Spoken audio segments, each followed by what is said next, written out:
The ancient county of Argyll is penetrated by the longest sea loch on the west coast of Scotland. This gigantic arm of the sea stretches for over 70 kilometres from the Sound of Bute, and it's almost double that from the head of the loch to the open sea. Loch Fyne really is the big daddy of them all. On this loch-hopping grand tour, I'm travelling across Scotland, exploring the dramatic sea lochs of the west coast, crossing the great freshwater lochs of the Central Highlands, and discovering the secretive lochs that hide in dark mountain corries. In this programme, my grand tour takes me close to home, to Argyll, and the lochs and stories linked to Loch Fyne. Cilantro. Along the way, I'll learn how our early ancestors took to the water. That's you stable. Am I? How Victorians dabbled in virtual reality. Hey, that is amazing. And ring in the changes. Ding dong, as they say. It's going to be a fine journey through some of the most historic and magnificent country on the west coast.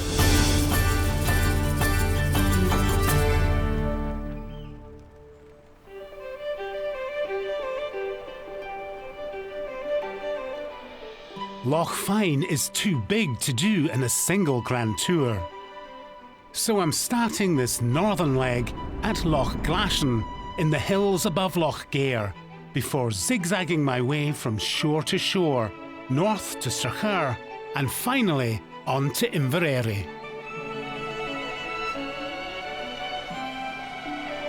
Loch Glashon is surrounded by conifer plantations. It was dammed in the 1960s to produce hydroelectricity.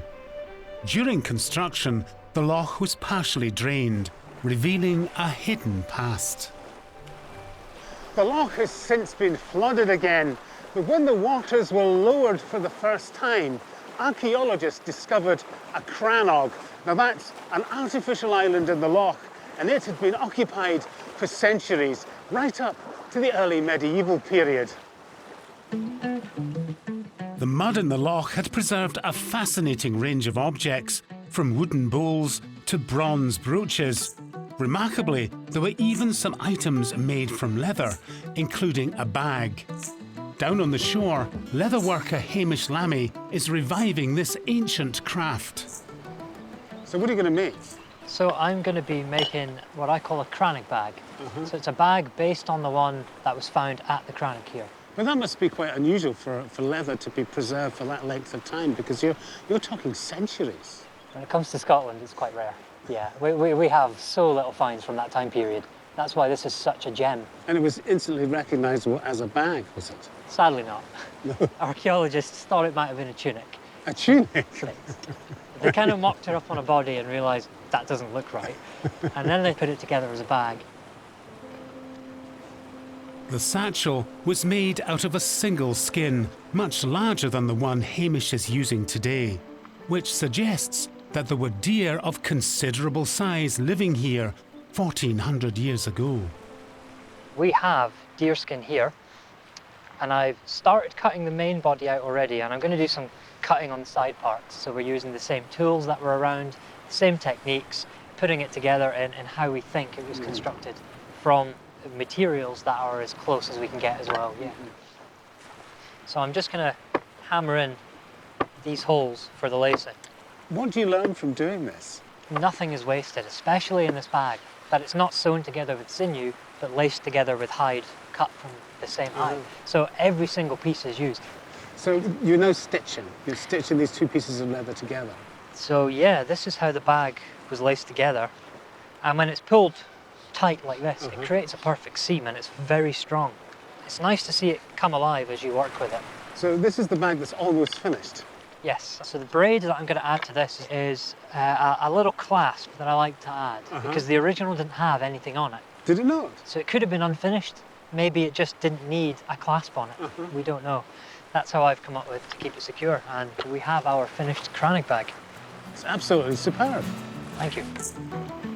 The original bag was probably used to carry everyday objects, But it wasn't the only leather item used to transport 7th century goods. They also had whole boats made of leather. This is what we call a coracle or a cura. So This is a coracle? It is essentially a basket covered in cowhide. Right. Yeah. That's exactly what it looks like. And these were used all throughout Scottish history. The Romans mentioned the Scots and the Picts raiding south from coracles. So they were used even then. Yeah, but bigger ones than this, surely, because you're not telling me that these are seaworthy in any way. They absolutely are, and we're going to have a go. You're kidding. Right. Right. Do you want me to give you a hand? Yeah, if we get it in here, I'm going to stabilise this. Right, so I'm going to sit. We get one leg in. Stepping aboard, Hamish hands me a single paddle and pushes me off. That's you stable. Am I? And now I'll get in. Apparently, the technique is to draw a figure of 8 in front of you, but I seem to be stuck in reverse gear. We're going back in time. Well, I'm going backwards. Back in time. I'm actually maintaining a steady position into the wind without moving anywhere. So I count that as a triumph. Leaving Hamish adrift, I head downhill, past tranquil Loch and onto the shores of Loch Fyne, where the coast is studded with once grand houses and magnificent castles. Across on the eastern shore is one of the oldest, Castle Lachlan. There's been a castle here since the early 14th century, when it was the principal seat of Clan Lachlan. Old Castle Lachlan became a ruin in the 18th century after the clan chief, who was an ardent Jacobite supporter, lost his life at the Battle of Culloden in 1746. Now, legend has it that his riderless horse made it all the way back home, signalling to the rest of the clan that their chief was dead.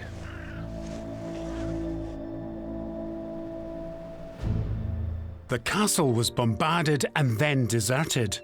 But in the Victorian era, the romantic ruin attracted the attention of Scotland's photographic pioneers, led by George Washington Wilson.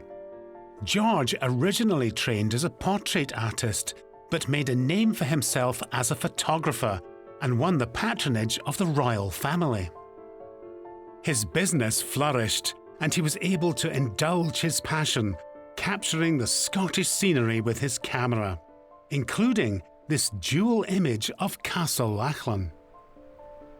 When George Washington Wilson came to Lachlan Castle, he didn't just want to record the scene that he found here.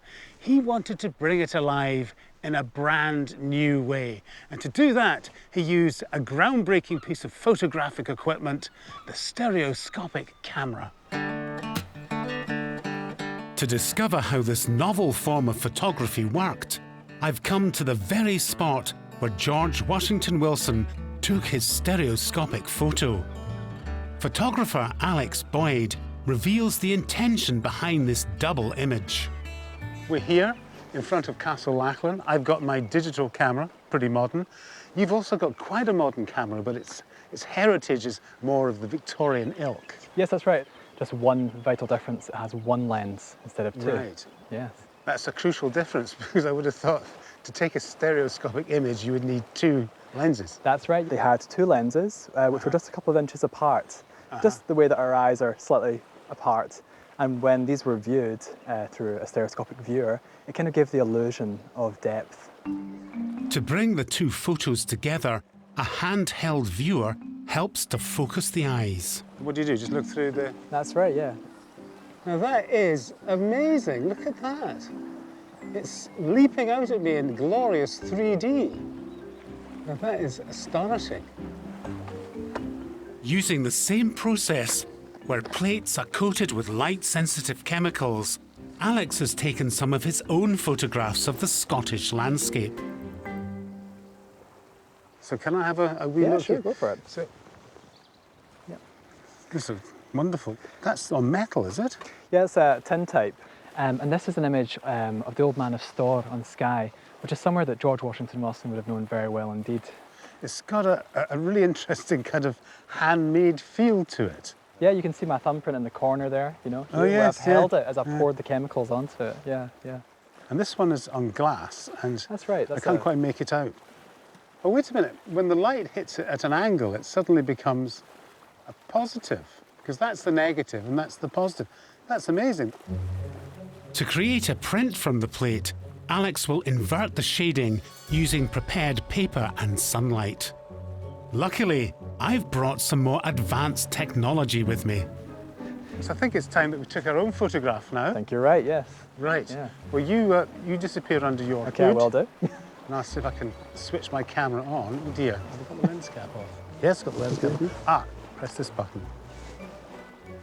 I have an image. Do you have an image yet? Yes, it's wonderful. It's upside down, but It's a disadvantage, I would have thought. Mine's pretty good, actually. Well, I won't know until I go home. It's still a grand view, though, isn't it? Yes, I don't think it's changed very much. Just the tide's gone up and down, and that's it, really. Yeah, yeah. Pulling my focus back to the course of my journey, I return to the western shore of Loch Fyne and head up to the old farming community of Achondrean. Achondrean is a Highland survivor, a township from the past that offers a unique insight into the daily lives of people who lived in this part of Argyll a century or more ago. It was a hard life, and the last residents left here in 1967. But the buildings and farmland are preserved as an open-air museum. Showing me around is Bob Clark, the director of the site. Bob, as I understand it, Achondrean's quite unique. Now, why is that? Well, we're the last township, the sole survivor. There were thousands of places like this, and all the rest of them got cleared, improved out of existence, but we survived. Now, why was that? Well, this strip of land was isolated from the rest of the Ducal of Argyll's land. It wasn't worth combining with anyone else to make a bigger farm.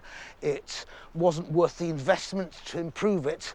So they literally just left it alone at the end of the 18th century and in the 19th century. But by the middle of the 19th century, Achondrean and its residents had become something of a curiosity for the Duke, who began showing it off to his aristocratic guests. He actually brings us our first tourist, the evening of the 25th of September, 1875, and it's Queen Victoria. Queen Victoria came here? She did indeed. Really? And she's brought here to see the primitive villages, as she says in her diaries. Right. So this is early poverty tourism, is it? Absolutely. And the common folk would have lived in a house a bit like this, I'm guessing. Well, the better sort of the people here, the tenants, lived in long houses like these. The dwelling at one end, and we're just standing outside the door to the byre, which is next to the kitchen. And I've got to ask you, Paul, how many cows do you keep in the room next to your kitchen? Not many. In fact, I can't think of a single one. Well, that's what they did. In winter, every cow is worth 2 kilowatts. It's like an electric fire. Well, just in terms of the heat that it's giving off. Radiating the heat. Wow. And the byre is also the conveniences for the house. So these are the facilities. These this are is the the ensuite facilities. The ensuite with facilities the ensuite heater. in the longhouse. And at the end of winter, everything all gets shoveled out and goes on the land as manure. So that's proper recycling.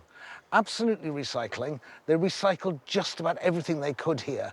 They were too poor not to. Despite living right on the breadline, there was one room in the house reserved for finery. Simply called the room, perhaps this is where the Queen stopped for tea. Almost like Balmoral. Keeping the museum up to royal standards is no small task, with 15 buildings and 22 acres of land to maintain in an authentic way. Museum worker Kathy has roped me in to lend a hand. There you Kind go. of slightly frightened I'm going to demolish the No, entire wall. No, you won't. It'll come out. Today's task is to replace the modern cement mortar on one of the gable ends. So why are we going to be doing this? What's the point? Because it's not meant to be in there in the first place, cement. It's meant to be lime mortar. Unlike breathable lime mortar, When it rains, which it does a lot in Argyll, the cement traps the moisture and can cause damp issues inside the house. That's you, clear. So what do you reckon, Kathy? Do you think it's time to do some pointing? Yes, that's Okay. enough to get pointing done. Right. You just scoop some up like Scoop so. it up. Uh-huh. Now you just put it all the way back into the cavity and keep filling. Right, just keep filling. Right, there we are. That's that wee bit done. And it looks good. Yeah. One line, one stone. You've got a lot more to do, Kathy. Yes. I wish you well.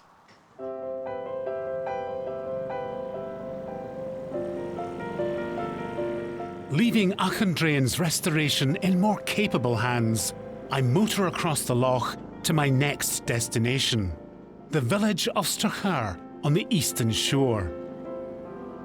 Making the crossing, I'm reminded of a legend about a man who rejoiced in the happy name of McFun.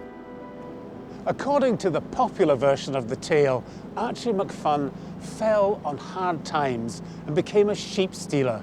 Now, he was eventually caught, imprisoned, tried, and then hanged for his crimes at Inverary Jail behind me. It then fell to his distraught wife to ferry the corpse back to their home in Strathclyde. And she was halfway across the loch when she noticed that Archie was not quite dead. Thinking very quickly, she grabbed a nearby bottle of whiskey, mixed it with her own breast milk, and gave it to her stricken husband. And miraculously, Archie came back to life. Under Old Scots law, a criminal couldn't be hanged twice for the same offence. But it seems that Archie didn't trust the authorities to honour the spirit of the law and went into hiding in a cave near Strathclyde. Wherever there's a good story, commerce is sure to follow. And a case in point is this whiskey, which for a while was marketed using the McFun legend. But beware, it's cask strength, single malt, and requires a wee drop of burn water to, shall we say, loosen the noose and free the spirit. Sláinte.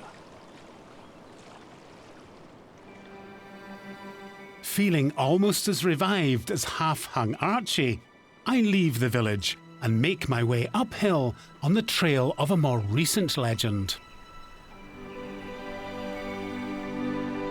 When I was about 13, I spent most weekends tramping the hills close to home with my pal Gus. One soggy day in early spring, we were exploring high above Strathclyde when we came across the wreckage of an American World War II bomber. There were bits and pieces of the aircraft scattered everywhere. And I've even got a photograph of Gus sitting on what turned out to be the tail gun turret of a B-29 flying superfortress. Years later, I was amazed to come across newspaper articles that claim the plane was carrying diamonds smuggled out of Europe. And then there are stories of high denomination banknotes blowing around the crash site and of an extra, previously unaccounted for body on the scene. Conspiracy theorists had a field day. I'm heading back to the crash site with Ross Galt, who helped build the memorial cairn to the 20 men who lost their lives here in 1949. Oh, wow, yeah.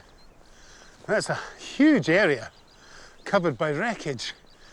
It's very different from when I was last here. There were no trees.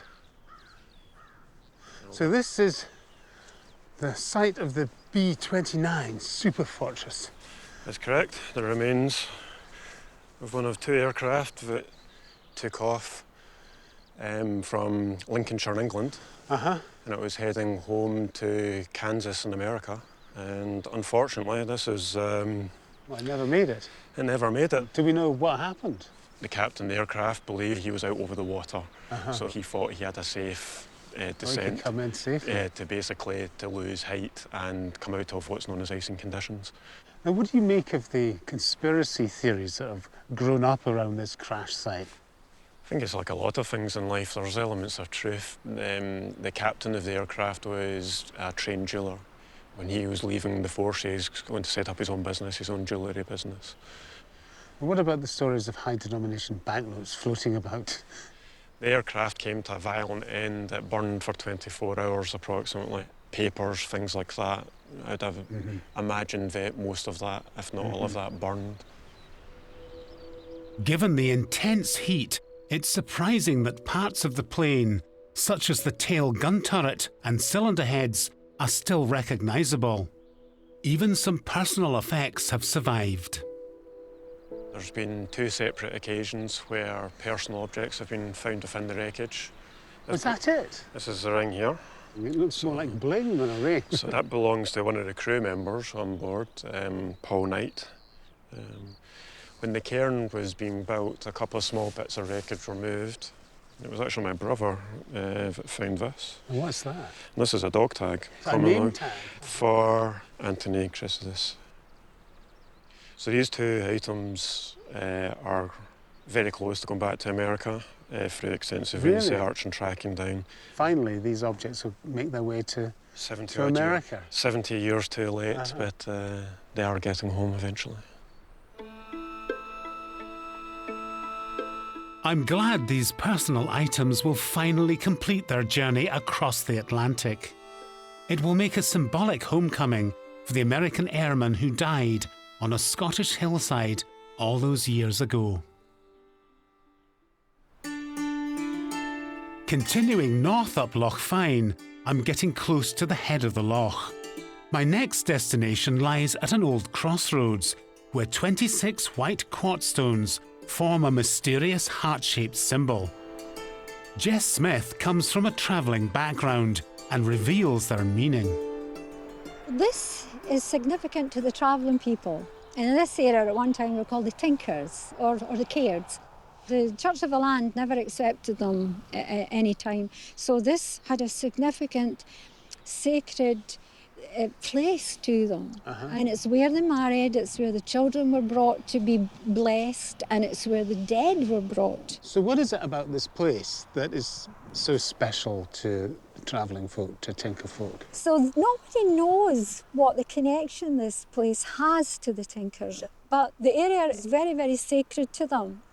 And right here in the crossroads, because when you look at the culture of the Tinkers, crossroads are quite important to them.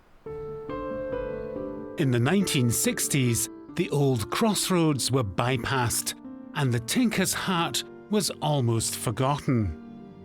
When Jess learned of its fate, she decided to act.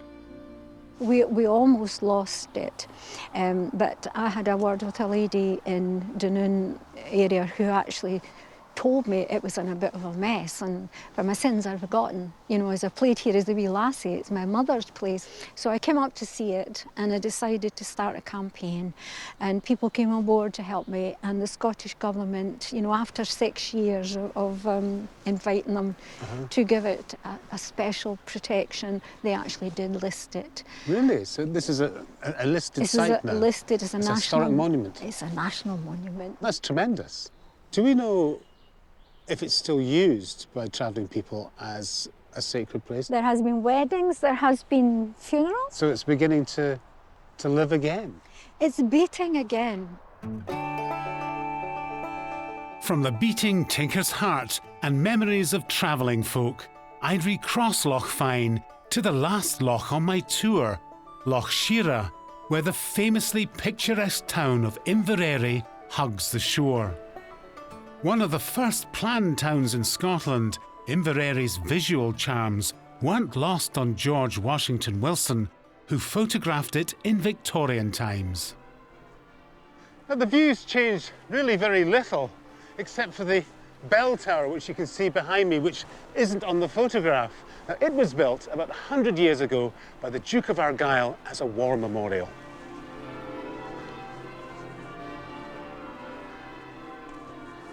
The bell tower. To find out more, I'm heading up to the top of the tower to meet Angela Deakin amongst an impressively large set of bells. So there were 10 bells here at Inverary Bell Tower, And it's the second heaviest ring of 10 in the world. The heaviest is at Wells Cathedral. So it's almost world beating. Almost, yes. But not quite. Yes, But- they're very nice sounding, I would say. They're probably the best, some of the best sounding bells in the world. Oh, really? Yes. And what occasions do you ring the bells? We ring them for special occasions. We have specific performances which are called peals. When we do change ringing, the order of the bells changes each time. And for something to be a peal, there have to be 5,000 sets of changes or 5,000 sets of different orders. So it takes quite a long time. 5,000? Yes. So how long does that take you? So it usually takes somewhere between 3.5 hours and 3¾ hours. Good grief. Now, would it be possible for me to ring one of these bells? Yes, we can let you chime one of these bells. Back downstairs is the ringing room, where the ropes from the bells hang ready to be rung. Angela, I've got the rope in front of me. What do I do? So if you step up onto the box so you can reach the fluffy bit, and then you're just trying to put energy into the bell to swing it slightly. So pull down and let go, and it will go up and down. Just let it swing a little bit more each time. Okay, so now you've probably got the bell swinging enough. So as you get to the top, just try and check it. That's it. Brilliant. Brilliant. What's the weight of this bell? 1.5 tons. 1.5 tons, and I'm moving it. Oh. That's How do I brilliant. stop it? Right, so just slowly, just move your hands up each time, just trying to take a little bit of energy out. That's it, just gently. Brilliant. It's exhausting. Well, thanks very much. Ding dong, as they say. Suffering from the campanologist's condition of slight tinnitus, I make my way back to the loch side. Commanding the view is the Duke of Argyll's chateau-like castle, set beneath a steep-sided hill called Dun na Quaich, with its 18th century folly sitting on the top. Dun na Quaich is a place I've seen all my life, but until now have never visited. Dun na Quaich walk.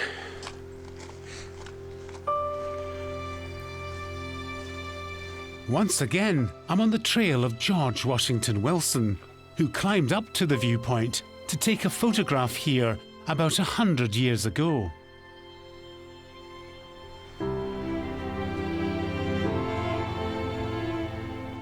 And look at that. Pretty as a picture. Worthy of one too. The Gaelic name, Dún na Quaich, suggests that a fort once occupied the hilltop, but today it's guarded by the purely ornamental watchtower, built to enhance the landscape from the castle far below. I can see why George Washington Wilson was attracted here. Now, the view might have changed a wee bit over the last century or so, but it's still an impressive sight and will make a fine photograph for me to end my grand tour from Loch Glashan to Loch Fyne. Look at that. Beautiful. Join me on my next grand tour when I'll be crossing the wilderness from Kinloch Leven in the west to Loch Lagan in the Central Highlands.